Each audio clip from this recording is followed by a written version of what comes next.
La décision financière la plus importante de ma vie est de maîtriser l'argent, et pour cela, j'ai découvert le livre de Tony Robbins, L'argent, l'art de le maîtriser. Il présente un système en 7 étapes pour atteindre l'indépendance financière. Je dois apprendre à investir mon argent pour le faire fructifier et passer du statut de consommateur à celui de propriétaire. Cependant, cela ne signifie pas jouer en bourse, car cela offre moins de chances de réussite qu'en jouant au poker contre les meilleurs joueurs du monde. Il y a une approche passive qui permet de s'enrichir tout en minimisant les risques. Dans ce texte, Tony Robbins nous explique l'importance de la décision financière la plus importante de notre vie, décider quel pourcentage de notre salaire nous allons garder pour nous, avant de dépenser quoi que ce soit. Il n'y a pas de bonne réponse pour tout le monde, mais il est essentiel de prendre cette décision et de la respecter, même si cela peut sembler difficile.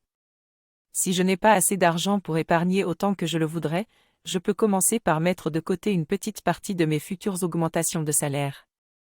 L'important est de changer mon état d'esprit et d'appliquer cette décision de manière systématique afin d'investir pour mon avenir.